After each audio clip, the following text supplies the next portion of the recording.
Bismillahirrahmanirrahim. Assalamualaikum warahmatullahi wabarakatuh. Pada pembahasan kali ini, saya akan menjelaskan tentang 4 versi penjelasan makna istilah Wali Songo. Dalam perjalanan proses islamisasi di tanah Jawa, maka tak akan pernah lepas dari jasa para juru dakwah yang datang dari negeri-negeri Islam. Mereka yang diperkirakan telah datang sejak abad ke-7 Masehi melalui jalur pelayaran dan jaringan perdagangan. Namun demikian, akselerasi terbesar masuknya orang-orang Jawa ke dalam agama Islam diperkirakan baru benar-benar terjadi pada kurun waktu seperempat akhir abad ke-15 Masehi hingga paruh kedua abad ke-16 Masehi. Kurun waktu ini disebut sebagai periode masa dakwah Wali Songo, di mana para juru dakwah ini telah mampu menempatkan Islam tak hanya menjadi keyakinan mayoritas masyarakat di Pulau Jawa, namun lebih daripada itu, Islam telah menjadi ruh dari setiap lini kehidupan, dari pemerintahan, hukum, hingga adat istiadat. Oleh karena kesuksesan dakwah yang begitu besar tersebut bagi masyarakat Jawa, para juru dakwah ini telah ditempatkan sebagai sosok yang begitu istimewa dan agung. Bahkan mereka mendapatkan sebutan Sunan yang dimaknai setingkat dengan seorang penguasa tinggi atau seorang raja. Secara bahasa, menurut Agus Sunyoto dalam bukunya Atlas Wali Songo, gelar tersebut merupakan kependekan dari kata Susuhunan yang dipungut dari kata Suhun, Kasuhun, Sinuhun, yang dalam bahasa Jawa kuno bisa berarti menjunjung, menghormati, meletakkan kaki seseorang di atas kepala. Hal ini lazimnya digunakan untuk menyebut guru suci bagi agama Hindu. Dari sisi lain, gelar Sunan juga bermakna paduka yang mulia. Selanjutnya, sebutan Sunan atau Susuhunan digunakan oleh raja-raja Mataram Islam hingga sekarang. Adapun mengenai definisi makna istilah Wali Songo sendiri, hingga sekarang masih menjadi sebuah perdebatan panjang di kalangan sejarawan Indonesia. Dari berbagai versi yang ada, maka setidaknya terdapat 4 makna yang dapat digunakan untuk memahami istilah Wali Songo. Pertama, menurut Solihin Salam, kata Wali Songo merupakan kata majmuk yang berasal dari kata wali dan songo. Kata wali berasal dari bahasa Arab, suatu bentuk singkatan dari waliullah yang berarti orang-orang yang mencintai dan dicintai Allah Subhanahu wa Ta'ala. Sedangkan kata songo berasal dari bahasa Jawa yang berarti 9. Jadi Wali Songo berarti wali 9, yakni 9 orang yang mencintai dan dicintai Allah. Mereka dipandang sebagai ketua kelompok dari sejumlah besar mubalik Islam yang bertugas mendakwahkan dakwah Islam di daerah-daerah penjuru tanah Jawa. Pendapat yang kedua adalah pendapat Profesor Kiai Haji Raden Muhammad Adnan.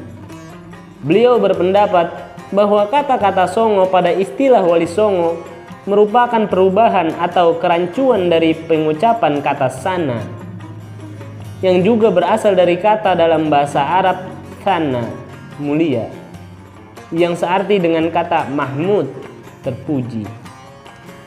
Sehingga pengucapan yang betul adalah wali sana, yang berarti wali-wali yang terpuji. Hampir senada dengan Profesor Muhammad Adnan. Raden Tanojo juga berpendapat istilah yang benar adalah wali sana. Hal ini didasarkan dengan adanya sebuah kitab atau naskah babat Wali Sana. Namun berbeda dengan Profesor Adnan yang menyatakan bahwa istilah sana yang berasal dari bahasa Arab. Raden Tanojo berpendapat kata sana adalah kata yang berasal dari bahasa Jawa kuno yang bermakna tempat, daerah, atau wilayah. Dengan penafsiran itu, maka yang dimaksud wali sana adalah wali di suatu tempat, daerah, atau wali penguasa wilayah tertentu.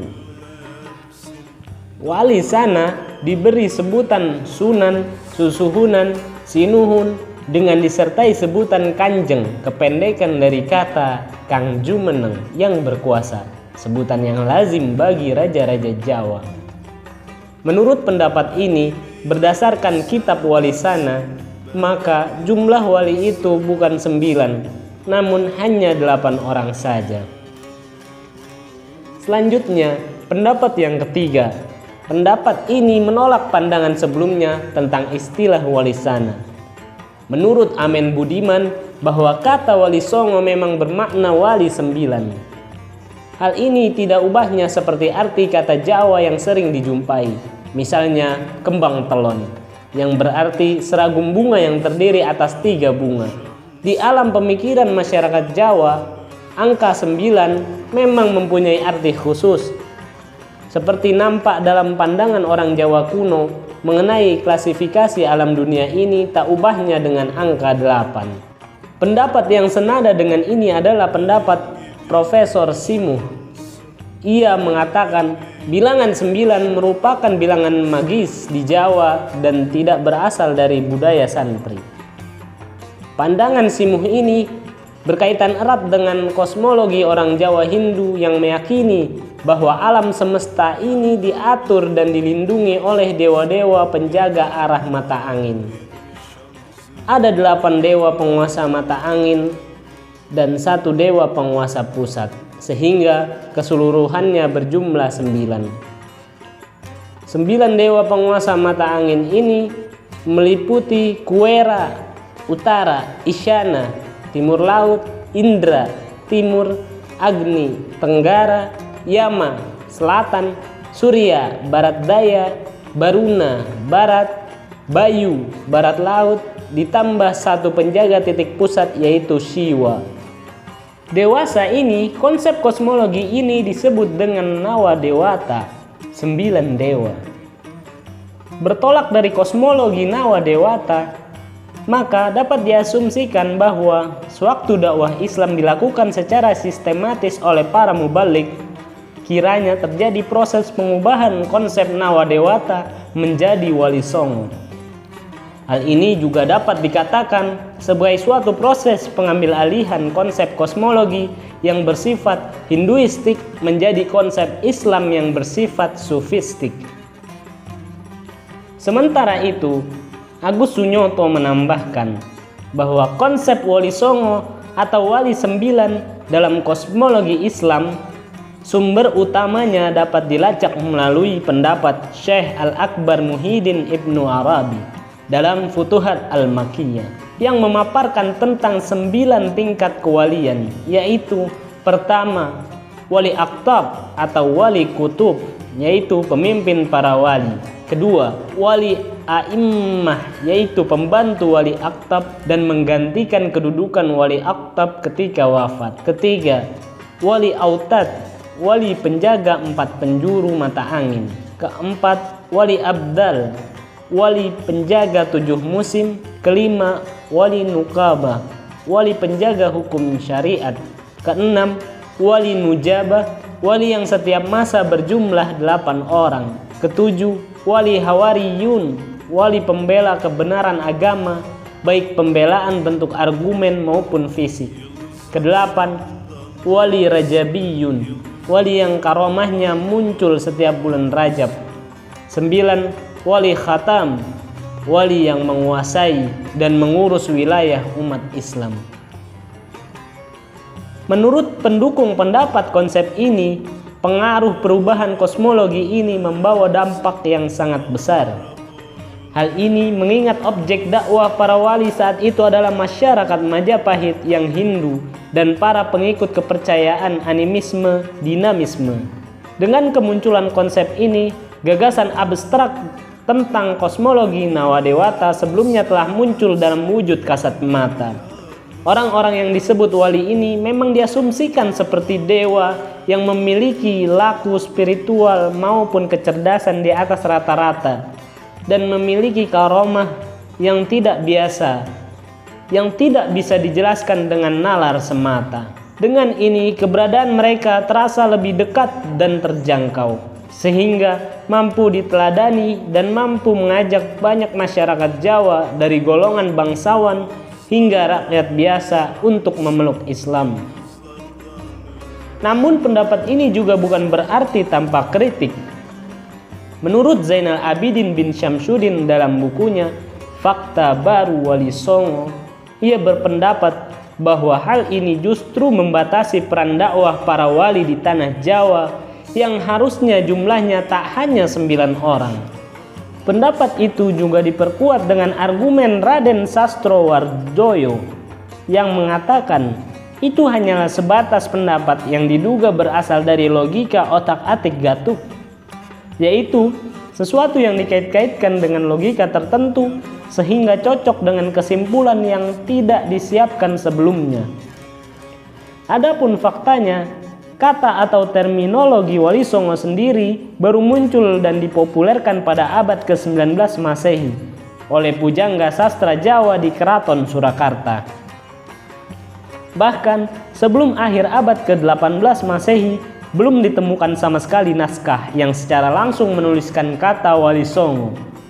Oleh karena itu, Zainal memberi catatan khusus bahwa bisa jadi pendapat ini adalah sebagai salah satu usaha kaum orientalis penjajah untuk menjauhkan konsep Islam yang murni dengan cara mencampur adukan konsep-konsep kosmologi Hindu. Pendapat keempat adalah pendapat yang mengatakan bahwa Wali Songo bukan berarti jumlah mereka hanya ada 9 orang. Namun, Wali Songo adalah sebuah nama lembaga dewan dakwah para ulama atau mubaligh atau wali yang berfungsi sebagai sarana koordinasi dan pengambilan keputusan atas berbagai masalah keagamaan hingga politik menurut syariat Islam. Apabila salah seorang anggota dewan atau majelis tersebut pergi atau wafat, maka akan diganti dengan anggota yang lain. Oleh karenanya jumlah anggota majelis ini tetaplah 9 orang. Adapun pendapat ini disokong oleh pendapat Profesor Dr. Wiladan yang menegaskan bahwa Wali Songo merupakan nama suatu lembaga bagi dewan dakwah atau dewan mubaligh, yakni orang-orang suci yang memberikan pelajaran agama Islam, dan kata 9 diidentifikasikan dengan 9 fungsi koordinatif dalam lembaga dakwah itu. Sementara pendapat lain dari Asnan Wahyudi dan Abu Khalid mengatakan bahwa Wali Songo adalah para mubaligh yang dikirim dari utusan Kesultanan Turki Utsmani di bawah Sultan Mahmud I yang mendapat laporan di tanah Jawa sudah ada komunitas Islam di tengah kerajaan Hindu Majapahit dan Pajajaran.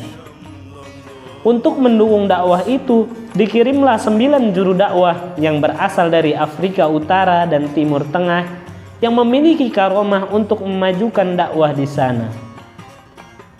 Mereka datang berangsur-angsur dengan keahlian masing-masing dari masalah pertanian, tata negara, hingga masalah ru'yah untuk menghadapi gangguan jin. Dari generasi awal inilah yang nantinya akan muncul dewan dakwah yang berjumlah 9 dan terus berlangsung sampai 5 periode. Namun pendapat ini juga memiliki kelemahan terkait dengan sumber tertulis, di mana Asnan Wahyudi dan Abu Khalid menyandarkan pendapat ini dari kitab Kanzul Ulum karya Ibnu Battuta yang penulisannya dilanjutkan oleh Syekh Maulana Maghribi. Oleh beberapa ahli, kitab ini diragukan keorisinalitasnya lantaran adanya perbedaan masa pengenalan Ibnu Battuta dan tidak adanya keterangan kapan kitab ini ditulis. Akhirnya, kita sebagai masyarakat dewasa ini boleh mengambil pendapat mana saja yang dinilai lebih relevan. Di sisi lain, dengan adanya perbedaan ini, maka menjadi sebuah kewajiban atau peluang bagi generasi selanjutnya untuk bisa membongkar sejarah yang telah banyak ditutupi oleh kaum orientalis penjajah. Adapun suatu hal yang tak bisa dipungkiri bahwa fakta menjadi Islamnya masyarakat Pulau Jawa adalah tak lepas dari pengaruh juru dakwah yang disebut Wali Songo. Semoga semangat dakwah mereka ini mampu terus diwariskan ke generasi selanjutnya. Wallahu a'lam bissawab. Wassalamualaikum warahmatullahi wabarakatuh.